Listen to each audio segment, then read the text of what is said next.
Hello everyone, welcome back to my channel code with Satish. ఈ రోజు నుంచి నేను జాంగో ట్యూటోరియల్ స్టార్ట్ చేద్దాం అనుకుంటున్నాను. అందుకని ఫస్ట్ బ్రీఫ్ ఇంట్రడక్షన్ వీడియోతో స్టార్ట్ చేద్దాం. మీరు ఇక్కడ if you are new to here, please subscribe to my channel, like and comment. First of all, let's dive into the topic. So what exactly is Django? Django అంటే mostly it's a web framework. Web framework అంటే like APIs చేయడానికి, ఒక web application build చేయడానికి, వీటన్నిటికీ ఈ Django application అనేది ఉపయోగపడుతుంది. ఓకేనా? ఈ జాంగో అప్లికేషన్ అనేది ఉపయోగపడుతుంది. ఇక్కడ చూడండి, Django is a high level Python web framework that encourages rapid development and clean pragmatic design. It's perfect for developers who want to build robust, scalable web application quickly and efficiently when compared to other. అంటే ఈ Django లాగా మనకి ఇప్పుడు ఇది Django పైథాన్తో మనం చేస్తాం. మీరు ఒకవేళ జావా డెవలపర్ అయితే మీరు స్ప్రింగ్ బూట్ అని ఉంటుంది, ఆ స్ప్రింగ్ బూట్తో మీరు డెవలప్ చేస్తారు వెబ్ అప్లికేషన్స్. ఇక్కడ చూడండి, నెక్స్ట్ క్వశ్చన్ ఏంటంటే ఎందుకు మనం జాంగోని చూస్ చేసుకోవాలి నెక్స్ట్ ప్రాజెక్ట్ కంటే, if you are learning Python, మీరు పైథాన్ నేర్చుకుంటున్నారంటే పక్కాగా ఈ జాంగో అనేది చాలా ఉపయోగపడుతుంది. ఐ మీన్ బిల్డ్ చేయడానికి పక్కాగా ఇదే యూజ్ చేస్తాం. ఫ్లాస్క్ కూడా ఉంది, బట్ జాంగో ఇస్ అడ్వాన్స్. ఓకేనా? ఇక్కడ చూడండి, first it's return in Python, which means it's easy to learn and use. It comes with built in features like authentication, admin panels and ORM అంటే object relational mapping. ఏంటంటే ఇది డీబీకి సంబంధించి డీబీని manage చేయడం అంటే మనం ఎస్క్యూఎల్ ఇవి నేర్చుకుంటాం కదా. ఈ ఎస్క్యూఎల్లో ఈ క్రాడ్ ఆపరేషన్స్ అన్నీ ఎలా చేయాలి, ఇవన్నీ ఈ ఓఆర్ఎం మీద బేస్ అయ్యి ఉంటుంది. ఈజీ కూడా కంపేర్ టు అదర్ ఫ్రేమ్వర్క్స్. అంటే Django is easy, plus it's secure, scalable and has a large community for support. ఇది చాలా లార్జ్ కమ్యూనిటీ ఉంది సపోర్ట్ కూడా. దీంట్లో అథెంటికేషన్ ఒకటి, అడ్మిన్ ప్యానల్స్ కూడా ఉంది. అడ్మిన్ ప్యానల్ అంటే మన డీబీ స్టోర్ చేసిన డీబీ అంతా మేనేజ్ చేసుకోవడానికి. అథెంటికేషన్ అంటే మనం సపోజ్ యూజర్ ఇది చేస్తాం కదా, user login page and sign up page చేసినప్పుడు అథెంటికేషన్ అనేది ఉండాలి కదా, దానికోసం ఈ ఫీచర్ కూడా ఉందని చెప్తున్నాం. ఓకే, సరే ఒకసారి మనం డైరెక్ట్గా ప్రాజెక్ట్లోకి వెళ్ళిపోవచ్చు. ఎలా బిల్డ్ చేయాలో మీకు ఇనీషియల్గా నేను చూపిస్తాను. ఈజీ, నన్ను ఫాలో అవ్వండి, పక్క మీకు ఈజీగా అనిపిస్తుంది. ఓకేనా? విజువల్ స్టూడియోలోకి వెళ్ళిపోదాం. ఫస్ట్ మనం ఏం చేద్దామంటే ఇనీషియల్గా ఎన్విరాన్మెంట్ క్రియేట్ చేసుకుందాం. ఆల్రెడీ పైథాన్ ఒకవేళ మీరు ఇన్స్టాల్ చేసుకోకపోతే, నా ప్రీవియస్ వీడియోలో Python installation step by step ఎలా చేయాలో అనేది ఉంటుంది. ప్రతి దాంట్లోనే విజువల్ స్టూడియోలోనా, నార్మల్గానా, లేకపోతే ఎక్లిప్స్, ఏదైనా చాలా ఉన్నాయి. నేను అన్నీ చేశాను. అది మీరు కావాలంటే ఆ వీడియో చూసి ఎలా చేయాలో చూడండి. ఓకేనా? ఇక్కడ ఇప్పుడు ఇనీషియల్గా ఎన్విరాన్మెంట్ క్రియేట్ చేయాలి. ఎన్విరాన్మెంట్ క్రియేట్ చేయడం కూడా నేను చెప్పాను. ఇక్కడ మళ్ళీ మీకోసం క్రియేట్ చేస్తున్నాను చూడండి. Python space -m when virtual environment అని వెన్ అంటే .vn అంటే నా నేమ్ ఆఫ్ ది ఎన్విరాన్మెంట్కి నేమ్ ఏం పెడదామని. ఓకేనా? చూడండి, ఇక్కడ క్రియేట్ అయింది కదా. ఈ ఫోల్డర్లో ఇప్పుడు నేను ఇన్స్టాల్ చేసిన ప్రతి లైబ్రరీ ఆ ఫోల్డర్లోకి వెళ్తుంటుంది. ఓకేనా? తర్వాత ఇప్పుడు ఏం చేయాలి? ఎన్విరాన్మెంట్ అయితే క్రియేట్ చేసాం, బట్ మనం ఏం చేయాలి? యాక్టివేట్ చేయాలి. యాక్టివేట్ చేయకపోతే యూజ్ లేదు కదా. ఇప్పుడు మనం సపోజ్ ఇక్కడ ఇన్స్టాల్ చేసాం అనుకో, సపోజ్ ఏమవుతుందంటే లైబ్రరీస్ ఇన్స్టాల్ చేస్తే లోకల్గా ఇన్స్టాల్ అయిపోతాయి. బట్ మన పర్టికులర్గా ఇది క్రియేట్ చేసింది ఏంటంటే మన లైబ్రరీస్ అన్ని మెయింటైన్ చేయడానికి. ఓకేనా? ఇక్కడ ఇప్పుడు ఎన్విరాన్మెంట్ని యాక్టివేట్ చేద్దాం. ఫస్ట్ ./ అంటే ఫస్ట్ తీసుకోమని. ఇప్పుడు ఇక్కడ ఈ పాత్ ఉంది కదా, ఈ పాత్లో ఫస్ట్ ఏముందో తీసుకోమని. తీసుకున్న తర్వాత మనకి ఏముంది, ఫాల్రెటీ .vnv. ఓకేనా? తర్వాత దాంట్లో స్క్రిప్ట్స్లో ఉంటుంది. స్క్రిప్ట్స్లో ఈ యాక్టివేట్ బ్యాట్ ఫైల్ ఉంటుంది. యాక్టివేట్ చూడండి, గ్రీన్ కలర్లో వచ్చింది కదా, ఇది యాక్టివేట్ అయిపోయింది. ఎన్విరాన్మెంట్ అనేది యాక్టివేట్ అయిందని చెప్తుంది. నో ఇప్పుడు ఏం చేయాలి మనం? నెక్స్ట్ ఏంటంటే జాంగోని ఇన్స్టాల్ చేసుకోవాలి. జాంగోని ఎలా ఇన్స్టాల్ చేయాలో చూపిస్తాను, ఉండండి. Install Django. ఇప్పుడు చూడండి, ఇన్స్టాల్ అవుతుంది. ఒకవేళ మీ ఇంటర్నెట్ స్పీడ్ స్లోగా ఉంటే కొంచెం టైం పడుతుంది, బట్ నాట్ ఎ ప్రాబ్లం. ఇది పెద్ద సైజ్ కూడా ఉండదు, కొంచెం టైం పడుతుంది. నా ఇంటర్నెట్ స్పీడ్గానే ఉంది, త్వరగానే అయిపోయింది. ఓకే దెన్ ఇప్పుడు ఏం చేద్దామంటే ఇన్స్టాల్ చేస్తాం. ఇప్పుడు మనం ఏం చేయాలంటే ఈ జాంగో ప్రాజెక్ట్లో ఇనీషియల్గా మనం చేయాల్సింది ఏంటంటే ప్రాజెక్ట్ క్రియేట్ చేయాలి. ప్రాజెక్ట్ క్రియేట్ చేయడం ఎలాగంటే ఇప్పుడు ఇన్స్టాల్ చేస్తాం కదా లైబ్రరీ, నెక్స్ట్ కమాండ్ ఏంటంటే Django dash admin start project. Project name ఏం కావాలి మీకు? Project name. స్టార్ట్ ప్రాజెక్ట్ అంటే ప్రాజెక్ట్ని స్టార్ట్ చేస్తున్నాం. ఏంటి ప్రాజెక్ట్ నేమ్ ఏంటి మెన్షన్ చేయాలి కదా, నేను ప్రాజెక్ట్ అనే పెట్టుకున్నా. ఓకేనా, ప్రాజెక్ట్ అనే పెట్టుకున్నాం ప్రాజెక్ట్ నేమ్. చూడండి ఇక్కడ ప్రాజెక్ట్ ఫోల్డర్ క్రియేట్ అయింది కదా, ప్రాజెక్ట్ ఫోల్డర్ క్రియేట్ అయింది. ఓకేనా, ప్రాజెక్ట్లో మనకు కొన్ని ఫైల్స్ ఉంటాయి, పైథాన్ ఫైల్స్. ఈ manage.py అనేది అంటే వీటన్నిటిని ఇదే మేనేజ్ చేస్తుంది. దెన్ ఆఫ్టర్ మనం యాప్ క్రియేట్ చేయాలి. ఈ ప్రాజెక్ట్లో ఏంటంటే మీకు ఇనీషియల్గా సెట్టింగ్స్, యూఆర్ఎల్స్, ఏఎస్జిఐ, డబ్ల్యూఎస్జిఐ ఈ వెబ్సైట్కి సంబంధించినవి అవన్నీ ఉంటాయి. ఏంటంటే ప్రాజెక్ట్ జస్ట్ ఇనీషియల్ కన్ఫిగరేషన్ కింద అనుకోండి. తర్వాత మనం చేసే అప్లికేషన్కి మనకి యాప్ కావాలి. యాప్ కావాలంటే మనం ఏంటంటే దానికి ఒక కమాండ్ ఉంది, అదేంటంటే Python space manage.py start app. App name ఏమనుకుందాం, యాప్ అని అనుకుందాం. ఓకేనా, యాప్ అని ఇచ్చాను ఇక్కడ. ఓకే ఇక్కడ నేను ఒక మిస్టేక్ చేశాను. ఏంటంటే manage.pyతోని నేను యాప్ క్రియేట్ చేయాలి, అంటే దీంతో నేను క్రియేట్ చేయాలి, ఎందుకంటే ఇదే మేనేజ్ చేస్తుంది కదా, ఈ ఫైల్తో నేను క్రియేట్ చేయాలి. బట్ నేను ఏంటంటే వేరే డైరెక్టరీలో ఉన్నాను. ఇప్పుడు నేను ప్రాజెక్ట్ డైరెక్టరీలోకి వెళ్ళాలి కాబట్టి cd స్పేస్ ప్రాజెక్ట్ డైరెక్టరీలోకి వెళ్ళిపోయాను.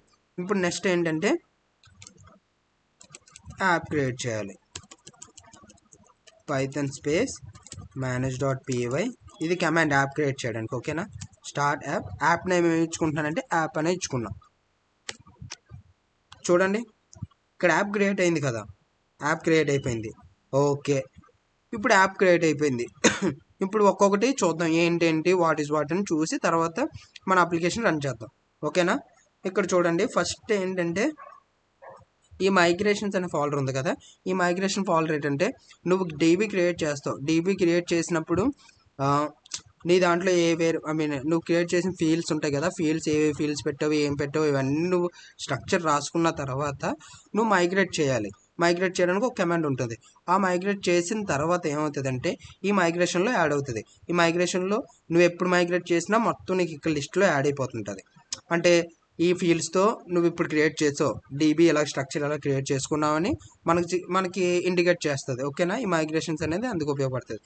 ఓకేనా, తర్వాత వచ్చి అడ్మిన్ అంటే నార్మల్. ఇక్కడ ఏంటంటే ఇప్పుడు అడ్మిన్ ప్యానెల్ అని చెప్పాను కదా, అడ్మిన్ ప్యానెల్లో మనం క్రియేట్ చేసిన డీబీ ఫీల్డ్స్ అన్నీ కనిపించాలంటే ఇక్కడ మనం ఒకటి లిస్ట్ డిస్ప్లే అని ఒక ఫంక్షన్ ఉంటుంది. ఆ లిస్ట్ డిస్ప్లే యూజ్ చేసుకొని మనం క్రియేట్ చేసిన ఫీల్డ్స్ అన్నీ అక్కడ కనిపించేలా పెట్టుకుంటాం. ఈ అడ్మిన్ దానికి. యాప్స్ అంటే ఇనీషియల్గా కన్ఫిగ్ అయిపోయి వచ్చేస్తుంది. ఇది ఇనీషియల్గానే వచ్చేస్తుంది యాప్ అనేది, అంటే డీబీతో ఇంటిగ్రేట్ అయ్యి మనం క్రియేట్ చేసే ఫంక్షనాలిటీస్కి ఆటోమేటిక్గా కన్ఫిగరేషన్తో వస్తుంది. బట్ ఇన్ కేస్ ఇన్ ఫ్యూచర్లో ఏమైనా నెసెసరీ ఉంటే మనం ఇది కూడా యూజ్ చేసుకుంటాం. మోడల్స్ అంటే ఇంకా కంప్లీట్ డీబీ ఫ్రెండ్, ఇది డీబీతో సంబంధం. ఏంటంటే మీరు ఒక టేబుల్ క్రియేట్ చేద్దాం అనుకుంటే ఏ ఫీల్డ్స్ పెడతారో, సపోజ్ ఒక స్కూల్ ఉంది, స్కూల్లోని అటెండెన్స్ క్రియేట్ చేస్తున్నారు, student name, roll number, attendance, 3 fields create చేస్తారు. 3 ఫీల్డ్స్ క్రియేట్ చేసిన దానికి అంటే అది ఎలా క్రియేట్ చేస్తామంటే ఈ మోడల్స్లోనే ఇక్కడ ORM ఆర్కిటెక్చర్ యూజ్ చేస్తారు. ORM ఏంటంటే ఆబ్జెక్ట్ రిలేషనల్ మ్యాపింగ్. ఇది ఏంటంటే ఇక్కడ నుంచి డైరెక్ట్గా మ్యాప్ చేస్తుంది, ఈజీగా ఉంటుంది. ఓకేనా, ఈ మోడల్స్ అనేది డీబీని మేనేజ్ చేయడానికి యూజ్ అవుతుంది. టెస్ట్ నార్మల్గా నువ్వేం టెస్ట్ కేసు రాసుకొని రన్ చేసుకోవడానికి ఇది ఉపయోగపడుతుంది. వ్యూస్ మొత్తం ఫంక్షనాలిటీస్ అన్నీ ఇక్కడే రాసుకుంటాం, మనకి ఏం కావాలన్నా ఇక్కడే. అంటే ఇప్పుడు ఒక అప్లికేషన్ పర్టికులర్ హిట్ అవ్వాలి, పర్టికులర్ ఏపీఐ చేయాలి, మనం పర్టికులర్గా వెబ్ అప్లికేషన్తో ఒక టెంప్లెట్ రన్ అవ్వాలి, template in the sense HTML run అవ్వాలి, ఇవన్నీ ఈ వ్యూస్లోనే రాసుకుంటాం మనం. మొత్తం ఎంటైర్ ఫంక్షనాలిటీ కోడ్ అంతా ఇక్కడే రాసుకుంటాం. ఓకేనా, తర్వాత వచ్చి ప్రాజెక్ట్లో మనకి చెప్పాను కదా ASGI, ఇదంతా ఏంటంటే దీనికి సంబంధించింది. మోస్ట్లీ దేనికంటే web sockets, some other functionalities use చేసినప్పుడు ASGI ఉపయోగపడుతుంది. ఈ సెట్టింగ్స్ ఏంటంటే మనం మొత్తం అంతా కన్ఫిగరేషన్ అంతా ఇదే ఉంటుంది. ఒకవేళ నువ్వు ఒక ఫోల్డర్ క్రియేట్ చేద్దాం అంటే ఇక్కడే యాక్సెస్ ఇవ్వాలి. నువ్వు యాప్ క్రియేట్ చేసావు, సపోజ్ ఇక్కడ యాప్ క్రియేట్ చేసావు, ఇక్కడ యాప్ క్రియేట్ చేస్తే నువ్వేం చేయాలంటే పక్కాగా నువ్వు ఇవ్వాలి, లేకపోతే రన్ అవ్వదు. ఇక్కడ చూడండి నా యాప్ నేమ్ ఏంటి, యాప్ అని క్రియేట్ చేసి ఇవ్వాలి, లేకపోతే ఇది రన్ అవ్వదు. ఓకేనా. ఈ మిడిల్ వేర్ అన్నీ ఏంటంటే ఒక్కొక్క దానికి సంబంధించి, ఇప్పుడు CSRF ఉంది, ఇది ఒక టోకెన్ అథెంటికేషన్, ఇది ఏంటంటే సెక్యూరిటీ పర్పస్ కింద కూడా ఉపయోగపడుతుంది. ఓకేనా. ఇంకా అన్నిని ఇది ఒక అథెంటికేషన్, ఇది ఒక అథెంటికేషన్, ఇవన్నీ ఇన్బిల్ట్గా వస్తుంటాయి మనకి. తర్వాత project.urls అంటే URL కన్ఫిగరేషన్. ఈ URLస్లో మనం ప్లేస్ చేస్తాం. ఏం ప్లేస్ చేస్తాం అంటే ఇప్పుడు మనం యూఎస్లో ఫంక్షనల్ రాసుకుంటాం కదా, పర్టికులర్ టైంలో ఏది హిట్ అవ్వాలని ఈ URLలో పెట్టుకుంటాం. ఓకేనా. ఇది టెంప్లెట్స్ అంటే ఏంటంటే HTML కోడ్ అయ్యి రాస్తాం కదా, అక్కడ టెంప్లెట్స్ ఫోల్డర్లోనే మనం ప్లేస్ చేయాలి. ఓకేనా. ఇది WSG అంటే చెప్పాను కదా, వెబ్ సాకెట్స్ దాంట్లోకి ఎక్కువ యూజ్ చేస్తారు. ఇది DB ఏంటి, నువ్వు ప్రజెంట్ డిఫాల్ట్గా వచ్చేది ఏంటంటే SQLite 3 వస్తుంది. బట్ నువ్వేమన్నా మార్చుకుందాం అనుకుంటే పోస్ట్గా యూజ్ చేసుకుందామన్నా, MongoDB యూజ్ చేసుకుందామన్నా ఇక్కడైతే పక్కగా మార్చాలి.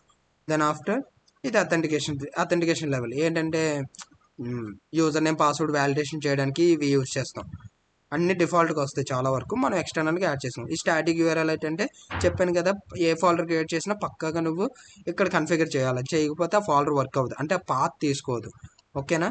ఇది మొత్తం సెట్టింగ్స్ అంటే ఏంటో. URLs ఉంది. URLs అంటే కామన్ చెప్పాను కదా, ఇక్కడ వ్యూస్లో మనం ఫంక్షనాలిటీ రాసుకుంటే ఆ వ్యూస్లో ఆ ఫంక్షనాలిటీ వర్క్ అవ్వాలంటే, అంటే ఏ ఎండ్ పాయింట్, ఏ URL క్లిక్ చేస్తే ఇక్కడ ఈ వ్యూస్లో రాసుకున్న ఫంక్షన్ వర్క్ అవుతుంది అనేది ఇక్కడే డిఫైన్ చేస్తాం. మీకు నెక్స్ట్ వీడియోని నేను ఒక ప్రాజెక్ట్ చేసి చూపిస్తాను, డోంట్ వరీ. ఇక్కడ ఓకేనా. తర్వాత WSG మీకు ఆల్రెడీ చెప్పాను, mostly web sockets applications use చేసుకుంటాం, ఇది నాకు తెలిసినంత వరకు. ఓకేనా. ఇప్పుడు కమింగ్ టు రన్ చేద్దాం ఒకసారి మన జాంగో ఫస్ట్ ప్రాజెక్ట్ క్రియేట్ అయిందా లేదా, రన్ అవుతుందా లేదో ఒకసారి చూద్దాం. ఇనీషియల్గా మీకు ఏం చెప్పాను, పక్కాగా మైగ్రేషన్ చేయాలి. మైగ్రేషన్ చేయడం అంటే ఇనీషియల్గా DB లేదు, బట్ అదొక సమ్ ఫీల్డ్స్ ఆల్రెడీ డిఫాల్ట్గా ఉంటాయి. ఆ ఫీల్డ్స్ అన్ని తీసుకోవడానికి పక్కా మనం మైగ్రేట్ చేయాలి. మైగ్రేషన్ అంటే DBని పంపుతున్నాం. ఓకేనా. DBలో క్రియేట్ చేసిన వాటిని మైగ్రేట్ చేస్తూ ఉంటారు. చూడండి, మైగ్రేషన్ అంటే ఏమంటే వలస అంటారు కదా, సేమ్ అలాగే ఇక్కడ కూడా వచ్చిన వాటిని పంపడం వేరే దగ్గరికి. ఓకే, దానికి ఏంటంటే command manage.py make migrations, no changes detected. ఎందుకంటే నేను ఫీల్డ్ ఏం క్రియేట్ చేయలేదు, అంటే మోడల్లో ఇక్కడ ఏం కింద, బట్ ఇనీషియల్గా ఇంకొకటి ఉంది, ఇనీషియల్తో అవేదో ఉన్నది. అది ఏం చేయాలంటే పైథాన్ స్పేస్ manage.py మైగ్రేట్. చూడండి, ఇక్కడ మీకు ఇనీషియల్గా క్రియేట్ అయిపోయింది. ఇక్కడ యూజర్ నేమ్ అంటే యూజర్ వ్యాలిడేషన్ అయ్యాను కదా, దాంతో క్రియేట్ అయిపోయింది. ఓకేనా. ఇక్కడ చూడండి మైగ్రేషన్స్లో ఇక్కడ మనం మోడల్స్ క్రియేట్ చేస్తే మనకు పక్కగా వస్తుంది ఏంటిది, అడ్మిన్ ఇవన్నీ క్రియేట్ అయినాయి. ఓకేనా. నౌ మన ప్రాజెక్ట్ రన్ చేద్దాం. పైథాన్ స్పేస్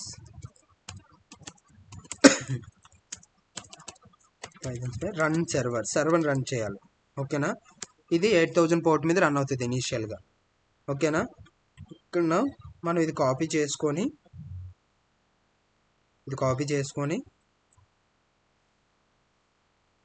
నేను ఇక్కడ రన్ చేస్తాను. ఇది అవ్వలేదు అనుకుంటా, నేను కాపీ చేస్తాను.